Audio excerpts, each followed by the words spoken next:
welcome back, Year 11. So today, what we're going to be doing is we're going to go through Rayan's essay that he sent me, um, based off of the extract that we had a look at last revision session. He's written out the essay using the plan. I think he's used a different plan, just quickly scanning it.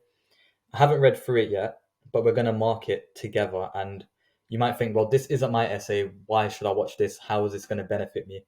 Well, if you want the science, as you know, I'm a nerd for the science of learning. And in this massive book right here, there's a whole 3 chapters, I don't know if you can see it, dedicated to mental models.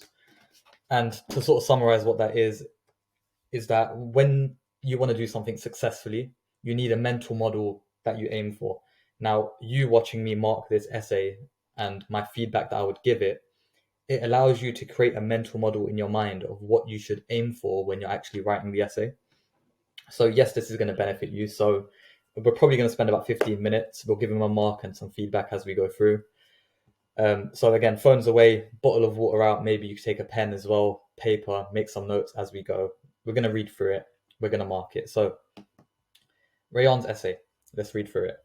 In his cautionary tale, A Christmas Carol, Dickens implements the key theme of Christmas within characters and moments in the play to act as hosts of his main message of Christmas, being a kind, forgiving, charitable, pleasant time, and to appreciate the relations created and strengthened from it, as well as the community it builds, further effectuating, which just means spreading, another message to his upper-class Victorian audience in attempts for them to sympathise with the struggles of the poor and stray from committing the 5 great evils. Right, a lot going on here. Now, a few things that are really good. 1, I really like this phrase, cautionary tale. 2, you formatted this correctly. I know it's basic stuff. We've done it in year 10, but it's good to see this practiced and consistent. Second, you address the question. So you talk about the key theme of Christmas. You talk about his main message of Christmas, and you embedded a quote here from Fred, I believe, a kind, forgiving, charitable, pleasant time. Now, there's no issue with embedding a quote in your introduction. I'm not a massive fan of it. I don't mind it. I mean, you're not going to gain marks or lose marks from doing this.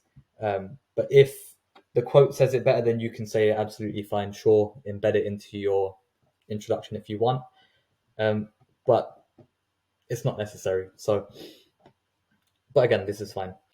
To appreciate the relations created and strengthened from it, as well as the community it builds. So this here is Rayan's line of argument. So what I'm hoping is in his essay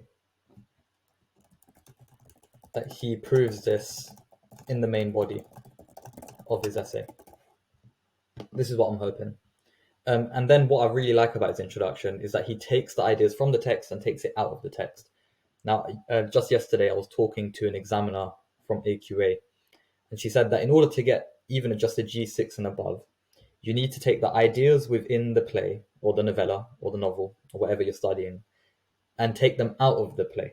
Now, what that means is you talk about the broader ideas, the concepts, and you understand that the characters aren't real people, right? The events of A Christmas Carol don't literally happen, right?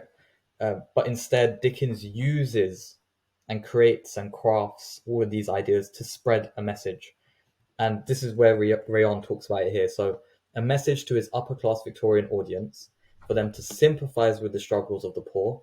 Again, I'm a fan of this, so I like that part. And stray from committing the 5 giant evils, 5 great evils. So first and foremost, they're referred to as the 5 giant evils. And hopefully you remember what Rayan's trying to refer to here. So he's talking about the Beveridge report now. If we're looking at his phrasing here, from committing the 5 great evils, I think let's address like a misconception here. This report was written by William Beveridge, and it was really influential in building the welfare state. Now, in the Beveridge report, we have the 5 giant evils. So we've got ignorance, want, disease, squalor, idleness. These giant evils weren't necessarily acts to be committed. You can see that he's used the phrase committed here. It's not necessarily that people committed greed or people committed idleness or people committed want or ignorance. That's not what he was trying to say. What he was trying to do was he uses those terms to capture the different struggles of the poor. And then what the government were meant to do is reconstruct society, so the welfare state, and address these five giant evils. So I would change this phrasing slightly.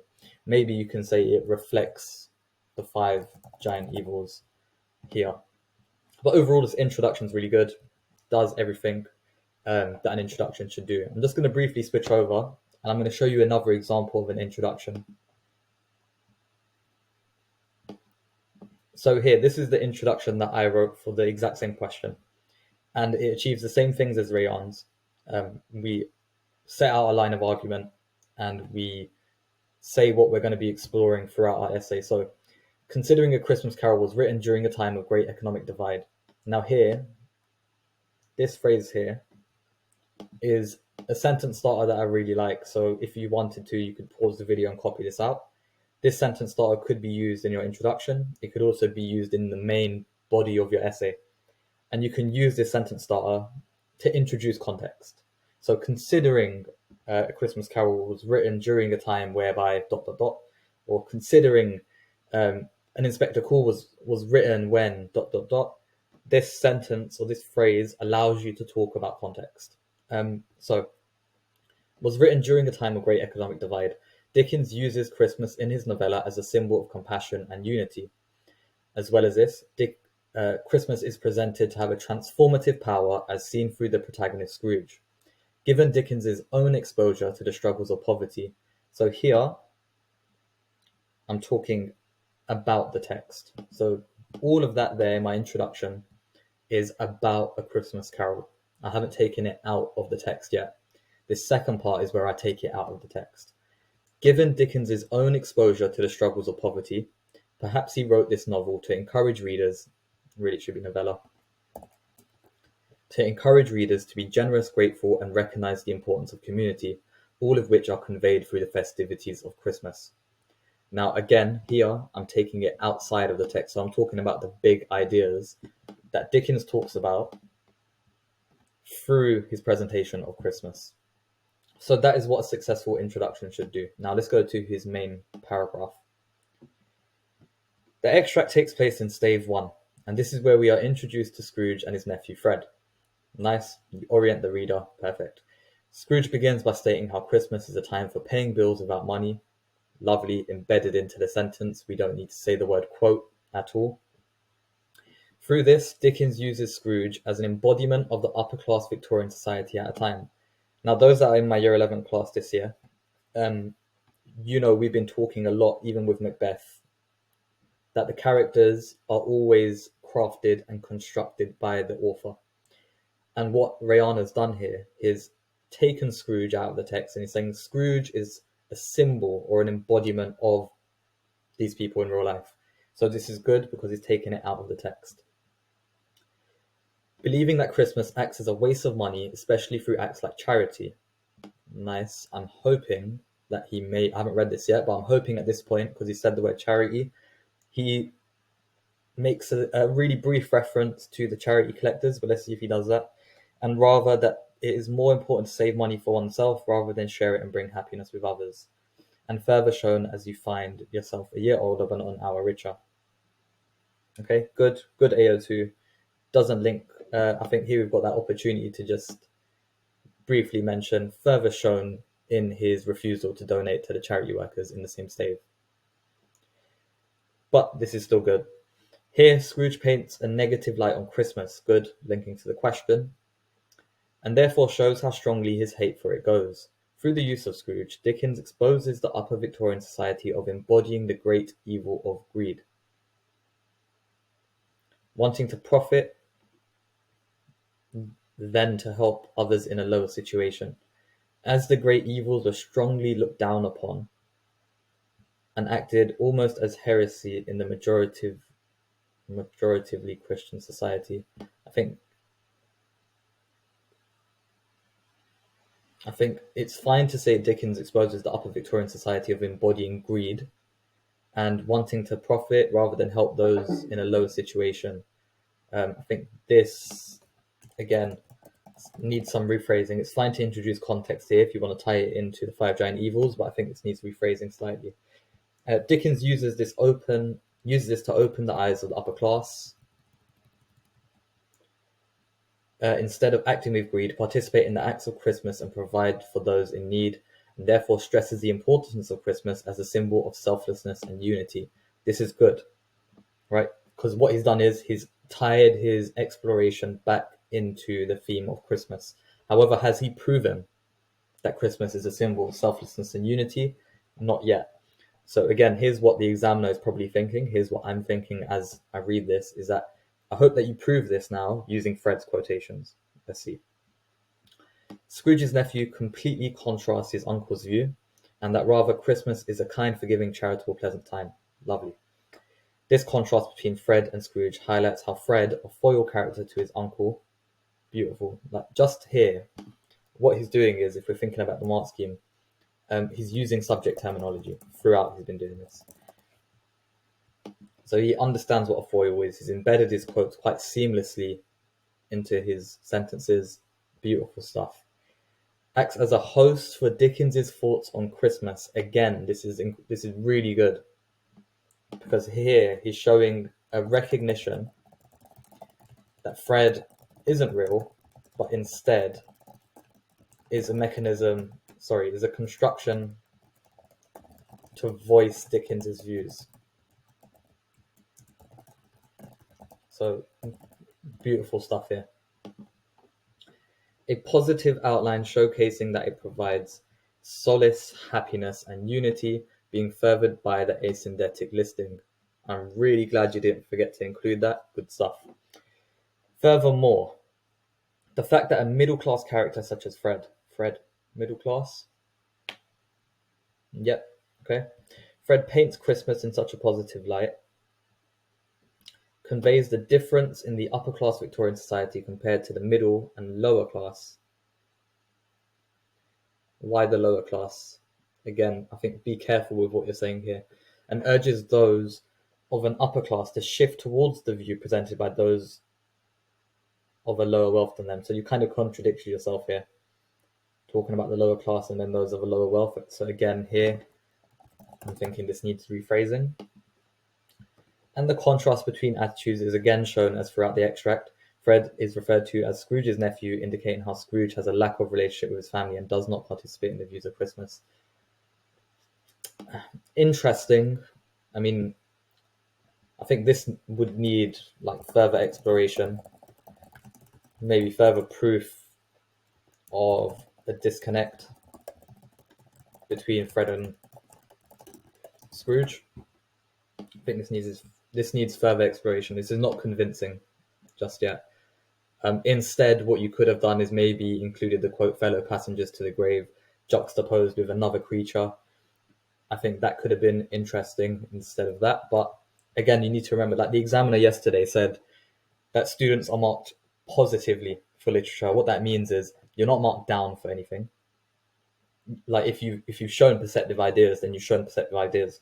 If you lose focus throughout the paragraph, you're not necessarily being marked down. But obviously, I'm holding you guys to the highest standards, so maybe we can think about editing this. Second point. The idea of Christmas is again shown when the ghost of Christmas past takes Scrooge back in time, where he wept to see his poor forgotten self as he used to be on a previous Christmas day. Okay, interesting.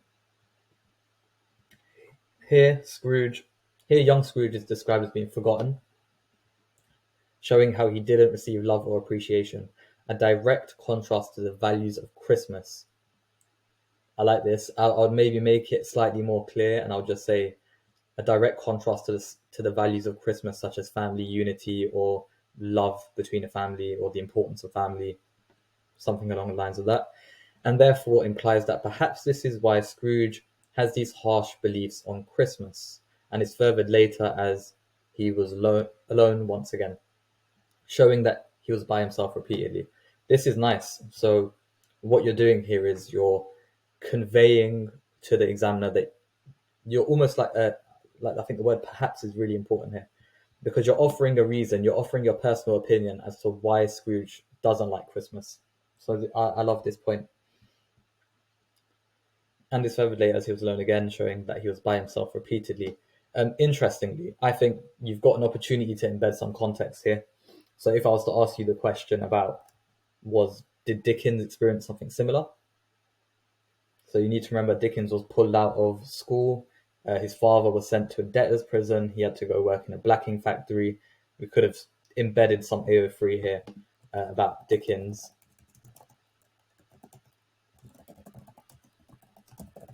And his own life. However, we also see that Scrooge wept, a complete contrast to his usual solitary as an oyster state. How does Scrooge weeping contrast him being isolated? I think, what you're trying to say is that he's showing emotion here, right? And usually he doesn't show emotion. However, this quote doesn't show that he doesn't show emotion.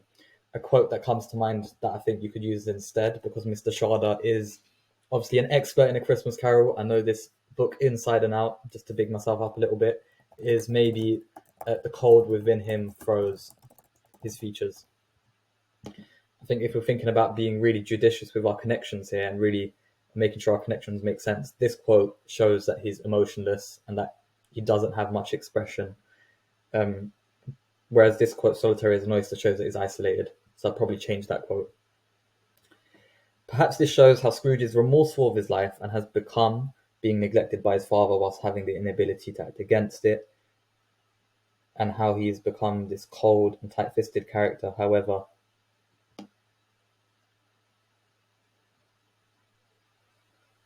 again, this needs rephrasing, because he's remorseful of how his life has become, being neglected by his father whilst having an inability, and how he has become this cold and tight-fisted character.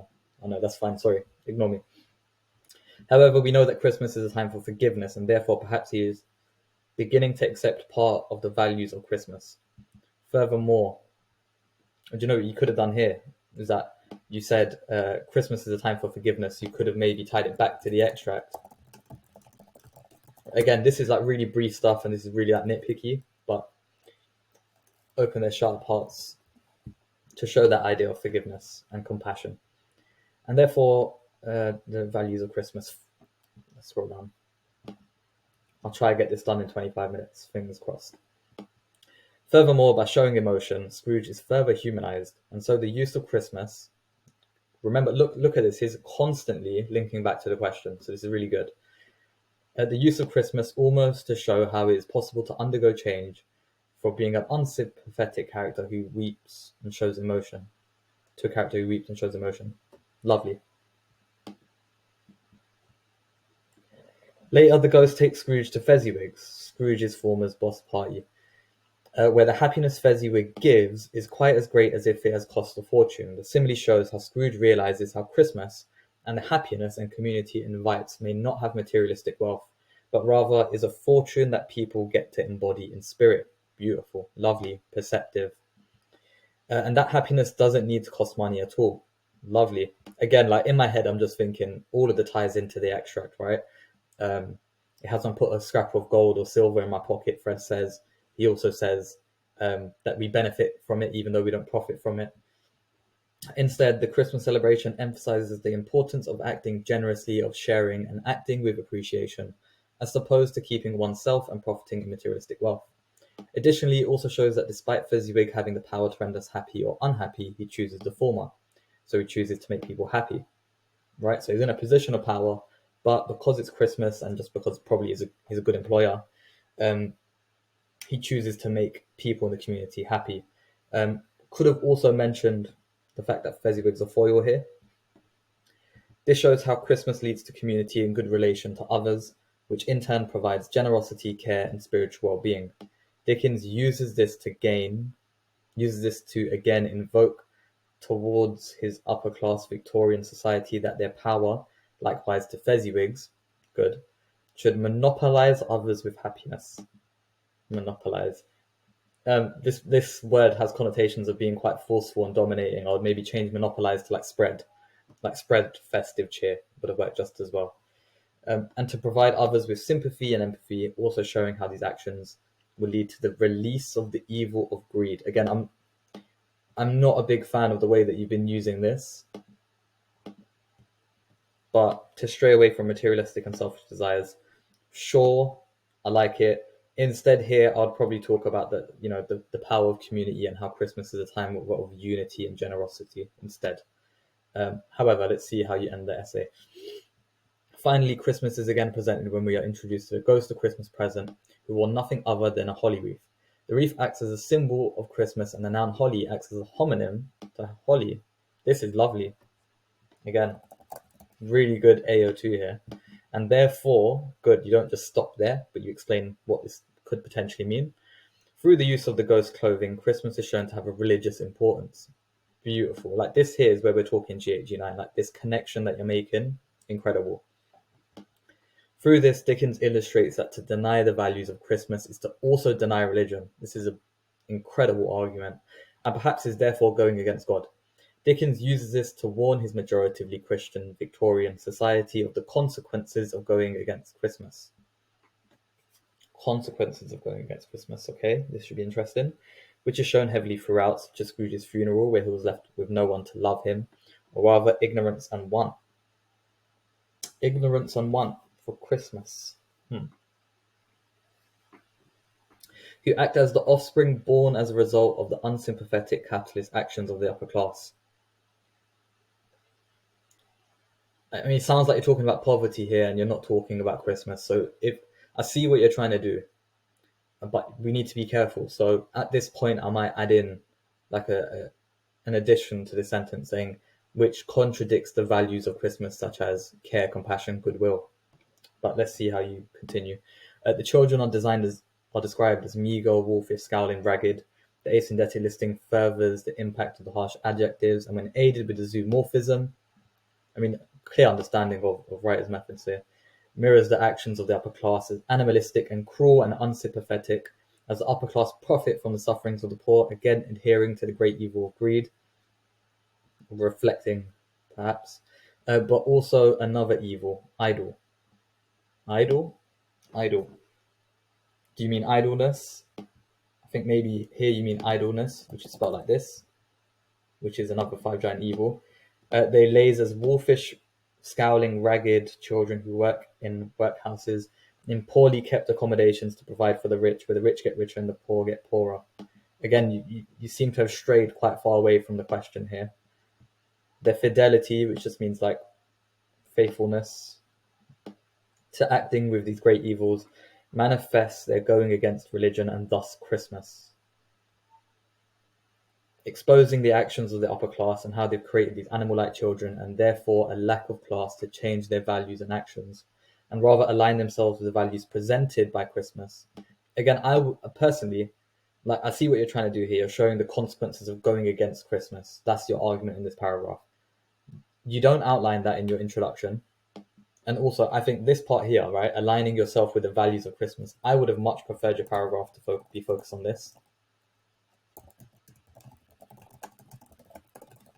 Because, I mean, I can see what you're doing 100%. It is clear. It's not unclear.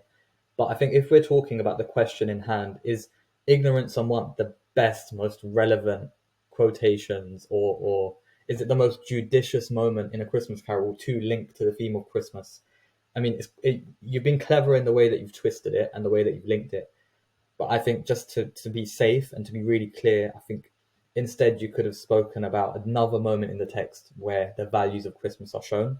Likewise, you showed Fezziwig's party, which is a great example. You could have then developed that to show that how maybe in stave 5, how Scrooge embodies those same values that Fezziwig had. I think that would have been a clearer line or a clearer thread. Excuse me. So Dickens further shows how the change is possible for the use of Scrooge, who as a result lives himself in the past, present, and the future. And this change was possible by accepting and enacting the values of Christmas. Again, I don't hate it. I just think if we want to be safe, I probably would have done it, use different examples there. Therefore, Dickens sagaciously makes use, I love Rayon's vocabulary, of the key theme of Christmas as a warning to his Victorian audience, as well as stressing the importance of enacting and accepting his values and to truly appreciate life and its givings and how Christmas keeps you on the path to religion rather than a way against it. So overall, this is a really strong essay. This is like, in my opinion, a clear G8. I think if I was to mark this, I'm probably going to give it about 27 out of 30. This is my personal, if I was to mark it, I would say 27. The reason I would say 27 is because I think the use of context could have been way more fluent throughout. If you're thinking about targets, I think your contextual knowledge could have been a lot more fluent. And also, I think the last paragraph, I think you could have used a much more judicious evidence. I mean, your argument is clever. Like at this point, I was convinced. But I think just you proving this, prove that the values of Christmas are community, prove that the values are being compassionate and goodwill and giving charity, which you could have done through exploring State 5 and exploring how Scrooge embodies that. And then you could have tied it back into Fezziwig. So overall, this is still a level 6 essay, 100%. So well done. What I'm going to do is I'm going to attach my feedback, the comments that I've made, and the essay itself to the Loom so that you have both there. And then for those watching, you can go ahead and write the essay as well. I'm going to be sending out a Loom on poverty and social inequality next, which Rayan's final paragraph would have linked really nicely to. So hopefully this was useful. Again, less than half an hour. This counts as really good revision because you've now seen what you should do, seen what an essay should look like.